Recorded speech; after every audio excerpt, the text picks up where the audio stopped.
la Tierra, apuntando hacia el centro. Esto significa que un cuerpo en caída libre cerca de la superficie de la Tierra cae 9.81 metros por segundo cuadrado más deprisa por cada segundo.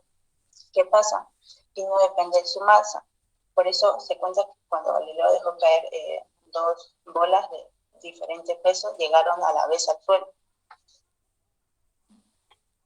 Un ejemplo de tiro parabólico. Esta es la esencia como del trabajo de Newton, porque representa las tres leyes y también la ley de la gravitación. Supóngase que se lanza una pelota a 45 grados de inclinación, tal que sus velocidades vertical y horizontal sean 20 metros por segundo respectivamente. Se nos pide calcular el alcance horizontal máximo y la altura máxima.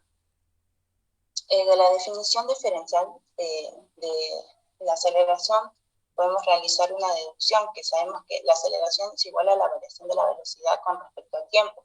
Integrando esto, tenemos que la velocidad va a ser igual a la aceleración por el tiempo más la constante, que en este caso va a ser la velocidad inicial. Después, desarrollando la velocidad como un diferencial del espacio recorrido respecto del tiempo, se obtiene la ecuación del movimiento rectilíneo uniformemente acelerado, de que la posición va a ser igual a 1/2 por la aceleración por el tiempo al cuadrado, más la velocidad inicial por el tiempo, más la posición inicial, suponiendo que la posición inicial es igual a 0 y que la aceleración en x es igual a 0, tenemos dos componentes que para x va a ser la velocidad en x por el tiempo, y para y va a ser la velocidad en y por el tiempo menos 1/2 por la aceleración en y por el tiempo al cuadrado. Y esto se puede aplicar a este ejercicio. Acá tenemos unas ecuaciones para resolver. Lo único que cambia es que se descompone, y para el componente en x se va a multiplicar por el coseno del ángulo, y para la componente en y se va a multiplicar por el seno del ángulo. La solución, utilizando la ecuación 3, que es la velocidad en y igual a la velocidad inicial por el seno del ángulo más la gravedad por el tiempo. Sabemos, esto vamos a hallar el tiempo en la altura máxima. Sabemos que cuando llega a la altura máxima, la velocidad va a ser 0 porque empieza a caer, porque a partir de ahí empieza a caer. Entonces tenemos que la velocidad en y va a ser 0 igual a 20 metros por segundo por el seno de 45 grados, menos, el signo es menos por el signo de la gravedad, entonces menos 9.8 metros por segundo cuadrado por el tiempo. Despejando y haciendo operaciones aritméticas nos da que el tiempo en la altura máxima, el tiempo que tarda para llegar a la altura máxima va a ser de 1.44 segundos. Ahora podemos hallar la altura máxima en y, que va a ser igual a la velocidad inicial, que es 20 metros por segundo, por el seno de 45 grados, por el tiempo hallado, más 1/2 por 9.8 metros por segundo al cuadrado por el tiempo, que es 1.44 segundos. Que haciendo operaciones aritméticas nos da que la altura máxima es 13.30 metros. Y por último, hallamos el alcance horizontal máximo, que va a ser la velocidad inicial, 20 metros por segundo al cuadrado por el seno de 2 veces el ángulo, 42 por 45 grados, y dividido entre la gravedad, que nos va a dar un alcance máximo de 40.82 metros. Va a seguir mi compañero. Buenos días. Voy a hablar sobre puntos vinculados a líneas. Momento lineal de una partícula. El momento lineal de una partícula es una magnitud vectorial que se utiliza en dinámica para caracterizar los cuerpos relacionando su masa y su velocidad. Como podemos observar en la fórmula, el momento lineal, que es P, momento lineal o cantidad de movimiento, va a ser igual al producto de la masa por la velocidad. Y podemos decir que el momento lineal va a tener la misma dirección y sentido que la velocidad. También esta va a variar si lo hacen los factores del cual depende, ¿no? En este caso, masa por velocidad. Esto lo vamos a ver en la siguiente diapositiva con un ejemplo. La siguiente diapositiva, por favor.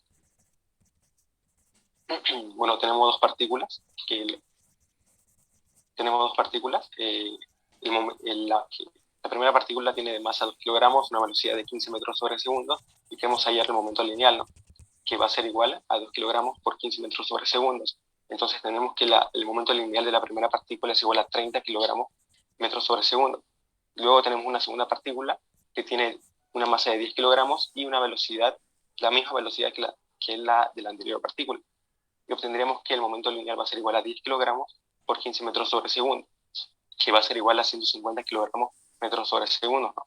Podemos observar, bueno, en conclusión, dos partículas que tienen diferentes masas, pero que tienen una misma velocidad. Bueno, en conclusión podemos decir que un objeto que tiene más masa y que va a la misma velocidad que un objeto que tiene menos masa tiene un mayor momento lineal o cantidad de movimiento. Siguiente diapositiva, por favor. Principio de conservación del momento lineal. Bueno, en la primera fórmula tenemos el enunciado de la segunda ley de Newton, que dice que la sumatoria de fuerzas es igual a la derivada de la cantidad de movimiento con respecto al tiempo. Como ya mencionamos, P, cantidad de movimiento, es igual a masa por velocidad.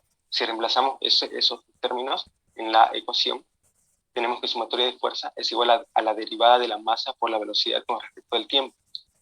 Haciendo operaciones tenemos que sumatoria de fuerza es igual a la masa por derivada de velocidad con respecto al tiempo más la velocidad por la derivada de la masa con respecto al tiempo.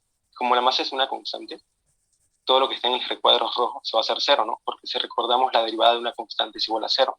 Por lo tanto, solo tendríamos que sumatoria de fuerza es igual a masa por derivada de velocidad con respecto al tiempo. Ese término derivada de velocidad con respecto del tiempo es un término que ya conocemos de materias anteriores, ¿no? Que corresponde al concepto de aceleración. Por lo tanto, sumatoria de fuerza sería igual a la masa por la aceleración. Bueno, en conclusión podemos decir que si se aplican varias fuerzas y las resultantes de esa fuerza es igual a cero, P, que es el momento lineal, permanecería constante.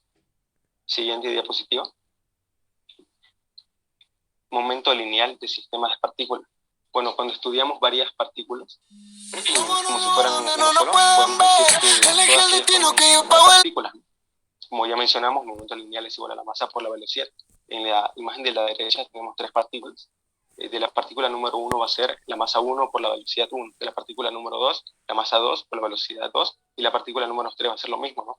Por lo tanto, podemos decir que el momento lineal total del sistema de partículas va a ser igual a la sumatoria de los momentos lineales individuales, ¿no? En este caso, P, que sería P total, igual a P1 más P2 más P3. Va a continuar con la exposición mi compañero.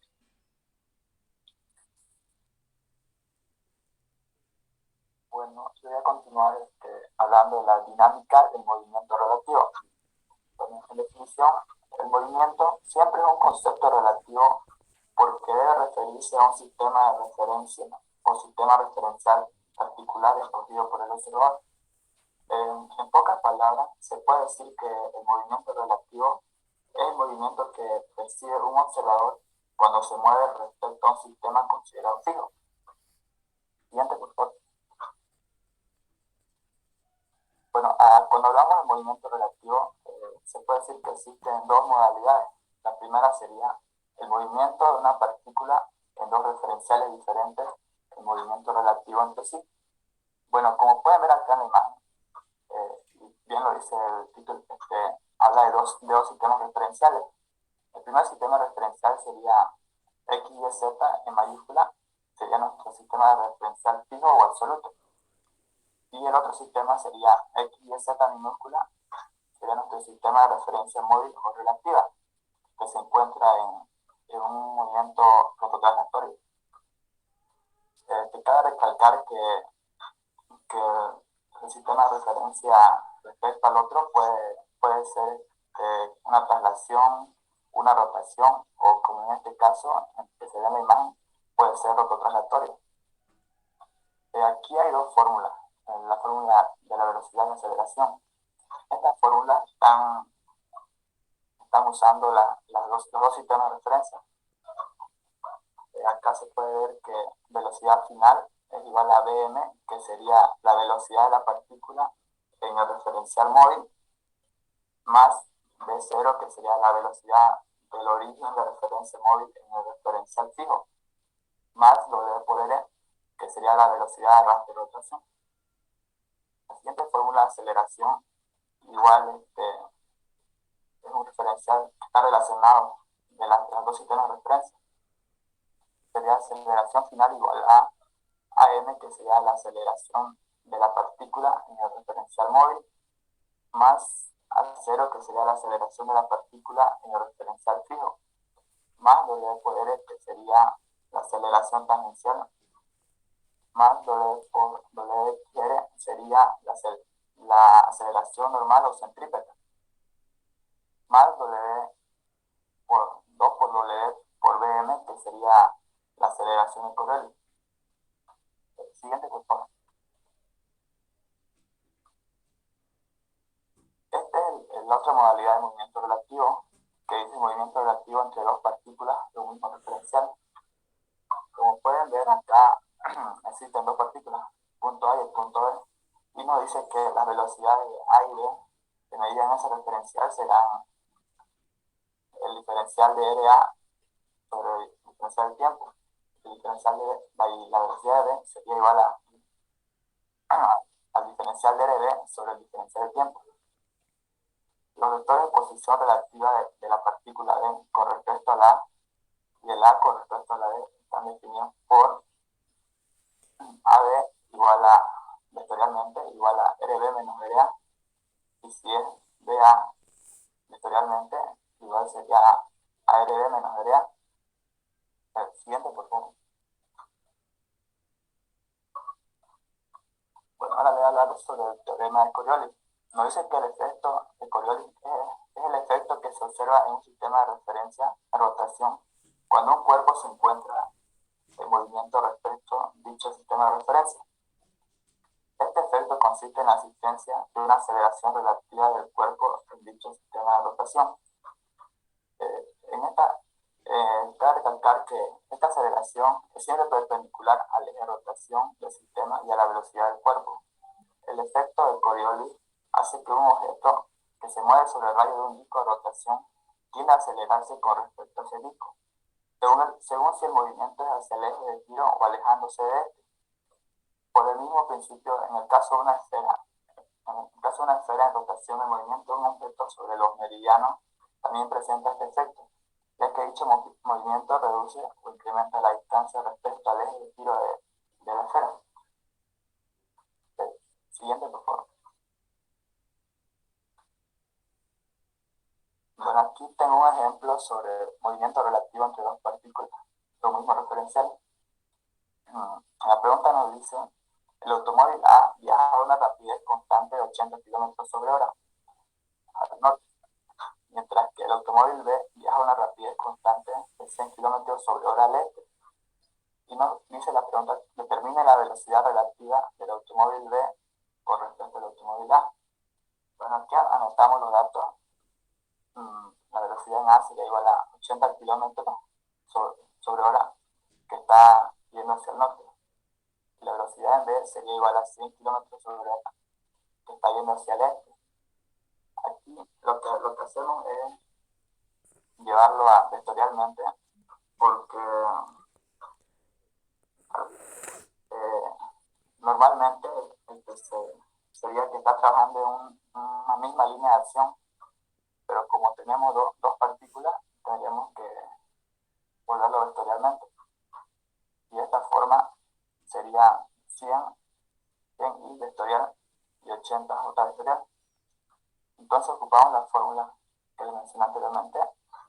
De manera vectorial, la velocidad de D respecto a A sería igual a velocidad de menos velocidad en A.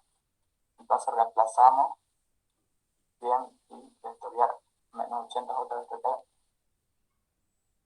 Entonces, como vemos acá, tenemos un triángulo rectángulo, ¿no? Entonces tenemos que ver la magnitud. Entonces aquí ocupamos el teorema de Pitágoras. Sería 100 y al cuadrado más 80 j al cuadrado. Y nos daría como respuesta 128 km por hora. Esa es mi parte. Va a continuar mi compañero.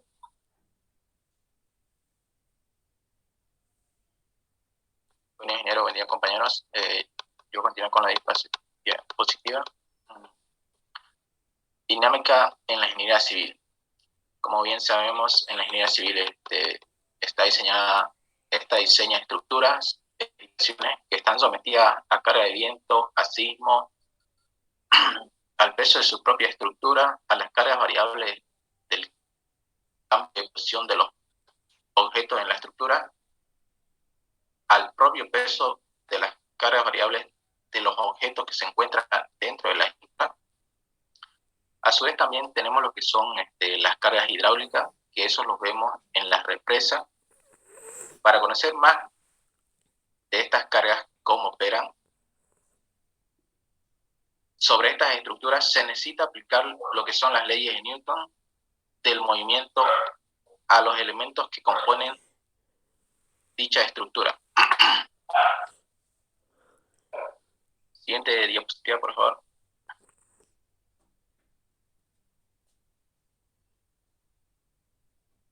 Aplicaciones de las leyes de Newton. Encontramos diversos casos dentro de los proyectos que realiza la ingeniería civil donde se presentan las leyes de Newton. En la ingeniería civil lo veremos en puentes. Los puentes se clasifican en diferentes tipos de acuerdo a diversos conceptos como el tipo de material utilizado en la construcción, el sistema estructural predominante, el sistema constructivo utilizado, el uso del puente, la ubicación de la calzada donde se vaya a ubicar, entre otras más. En todas actúan las fuerzas de tensión y compresión, como podemos ver en la imagen. Van a ver lo que son acción y reacción en los puentes, ¿no? Leyes que actúan en puentes.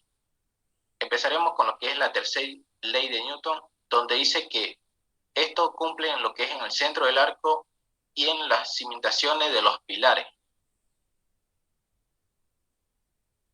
Las fuerzas que siempre se presentan en pares de igual magnitud, pero en sentido opuesto, y estas situadas sobre la misma recta. La ley de la gravitación. Aquí el peso de todo el puente tendrá a ser atraído por la gravedad. Nos dice que cuando la gravedad actúa sobre el puente, su peso va a ser atraído y va a ser distribuido por los pilares hasta llegar a sus cimentaciones. Primera ley de Newton. En este caso, el puente permanece en reposo estable, pero al paso de un vehículo solo sufrirá una pequeña vibración. Canal de irrigación o similares. En los canales de irrigación o similares, siempre se los construye con una pequeña pendiente para darles aceleración a lo que es al agua. Si dicho canal no tiene una pendiente, el agua tendría a estar en reposo y llegaría a aparecer lo que sería una represa o una laguna. Edificios o viviendas. Los edificios o viviendas se construyen para que se mantengan en estabilidad, y esa estabilidad solo se lo consigue con cargas muertas. Por ejemplo, un edificio que pesa 20 toneladas, el suelo tiene que responder con esa misma magnitud para que dicho edificio no se desplome o se caiga. Las leyes que actúan en edificios es la primera ley de Newton, donde dice que éstas se construyen para que permanezcan en reposo sosteniéndose estable. Tercera ley de Newton. El suelo está sostenido con la misma fuerza, pero en sentido contrario a lo que es al edificio. Si el suelo no respondiera con esa misma fuerza, entonces el edificio o vivienda se nos vendría abajo. Para ello siempre se acondiciona lo que es el suelo. A veces tardan días, meses, años, y si el suelo no es acondicionable, se tiende a buscar otro lugar donde se deba construir. En conclusión, es importante la contribución que realizó Newton. Fue revolucionaria en toda la ciencia hasta la actualidad y son la base fundamental de muchas ramas en la física. En este caso es la mecánica, la ciencia que nos ayuda a elaborar el diseño de las estructuras, cuál es el tema que nos interesa. Las aplicaciones prácticas en la ingeniería civil son muy numerosas, siendo quizá la mecánica la más empleada. En la ingeniería civil y en el análisis estructural, por lo general las estructuras se diseñan para estar en reposo y en equilibrio de fuerza. Y lo dejo con una frase que dice: un médico mata una vida, pero un ingeniero civil mata muchas más vidas al cometer un error. Eso es todo, ingeniero. Muchas gracias.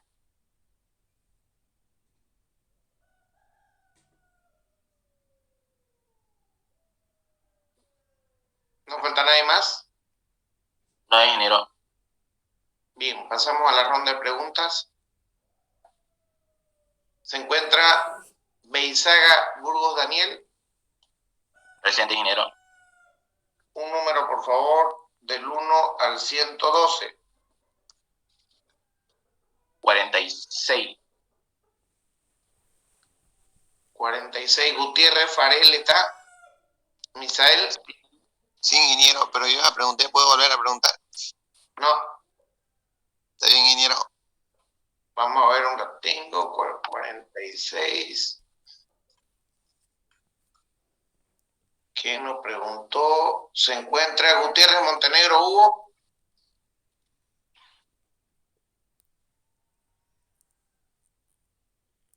Huanca Argote José. Justiniano Salvatierra. Presente, ingeniero. ¿Tiene pregunta? Sí, ingeniero. Quisiera que me explique el teorema de conservación. Teorema de conservación, ¿de qué parte?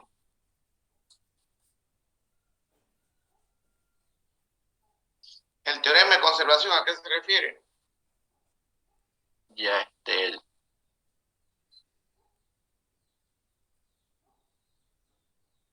Te pillaron, ¿no? Sí, no me la sé. ¿Alguien del grupo que lo ayude? Yo, ingeniero Daniel Callejas. ¿Nombre? Daniel Callejas. Callejas, ¿qué me dice? Bueno, el teorema de conservación se basa en que el momento angular se va a conservar en ausencia de torque. Si el torque aplicado es cero, esto va a tender a conservar su momento angular. Un ejemplo claro sería en una bicicleta. El torque sería el pedal que al pedalear no va a conservar su momento angular. Pero cuando dejemos de pedalear, el piñón y la cadena van a hacer que conserven su velocidad y por tanto el momento angular. Eso sería, ingeniero. Bien. Torre Padilla Kevin. Presente, ingeniero. Un número. 98. 98. Voy a revisar si el 98 ya preguntó. 98. No. Urquizo Carla Andrea está.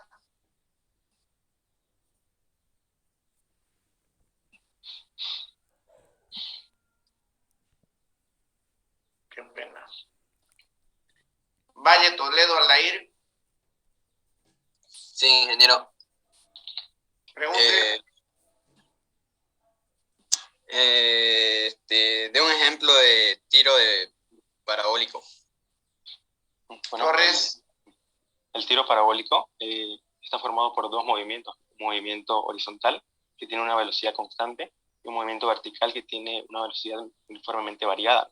Y unidos forman un movimiento parabólico, que sería, por ejemplo, cuando lanzamos algo, va a tener un movimiento que va a tener una forma de parábola. ¿Sí? Ya. Se encuentra Barrios Castro Alfredo. Sí, ingeniero. Un número, por favor, del 1 al 112. 70. 70. Voy a ver si ya preguntó el 70.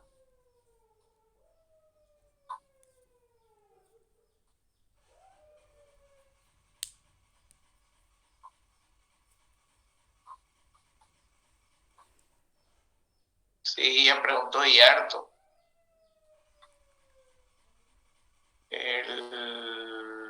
Luego tenemos Osinaga, Navia, Luis Fernando, ¿está?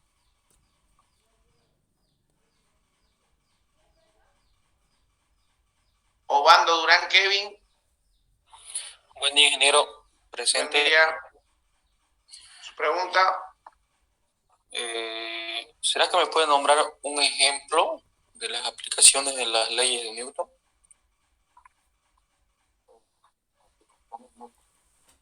Bueno, por ejemplo, como dijo el compañero, la primera ley de Newton, que un puente en estado normal se encuentra en un estado estático, ¿no? Y al momento de pasar un auto, ahí es cuando se genera una pequeña vibración. Esto se da gracias al movimiento del auto. Si no hubiera nada, se mantendría estático. Eso nos dice la ley de Newton. Otro ejemplo sería al construir una casa, por ejemplo, la tercera ley de Newton, acción o reacción. Si solo no tuviera una atracción, la casa se hundiría. Eso. Ya, está bien. López Castro, Luis Armando, ¿está? Sí, ingeniero. Un número del 1 al 112. El 20, ingeniero. 20. Caiguara Cepeda. Voy a ver si ya expuso Caiguara Cepeda. No. Caiguara Cepeda está. Caiguara Rivera. Presente, ingeniero. Pregunte. Aplicaciones de la ley de Kepler, ¿me podría dar alguna? Claro, la ley de Kepler, aplicaciones se podría usar para el movimiento de los planetas que se encuentran alrededor del Sol. De qué forma se mueven, en este caso se mueven de forma elíptica. La ley de Kepler básicamente se lo utiliza para saber el área que recorre un determinado tiempo. Básicamente esa la describe mayormente la segunda ley de Kepler. Una aplicación sería para los planetas que orbitan alrededor del Sol. Bien. Calleja Velázquez, ¿está? Presente, ingeniero. Un número del 1 al 112. 70. 70. Voy a ver si el 70 ya preguntó. Ortiz Saucedo. Ya dijeron ese número, ingeniero. Ya. Sí. 35, entonces. 35. Vamos a ver, 35. Sí. Cruz Bravo Elian, ¿está? Cruz Bravo Elian. Cruz Amachi Saúl. Buen día, ingeniero, presente. Buen día. Pregúntele. ¿Me podría hablar sobre el teorema de conservación de momento lineal? Calleja Velázquez. Bueno, el momento lineal, como dice, es el producto vectorial entre masa por velocidad. Este tiende a conservarse cuando la sumatoria de todas las fuerzas aplicadas da igual a 0. Eso sería prácticamente la respuesta sencilla. Ya. Balcázar Cáceres Juan, ¿está?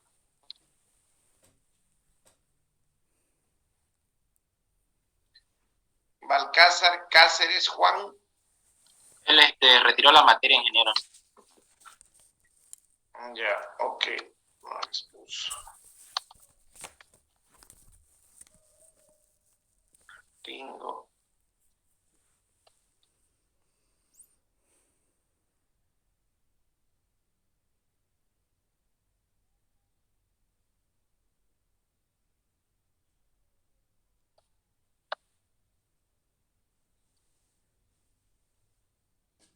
Entonces vamos con Ricales Quirón Noelia.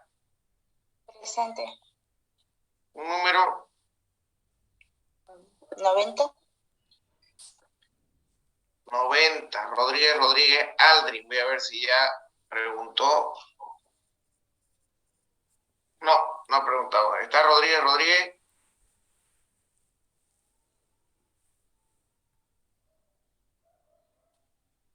Miércoles, 5 puntos, pues es un regalo divino. Roa Molina, María Alejandra. Buen día, ingeniero. Estoy. Ya. Su pregunta, por favor. Yo ya pregunté, ingeniero. Bien, Roa Molina.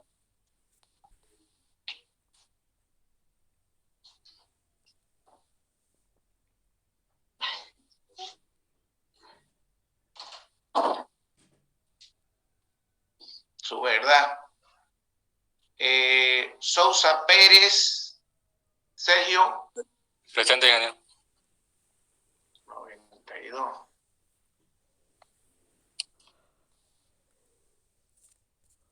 Pregunte. Ya. ¿De qué trata un momento lineal de un sistema de partículas?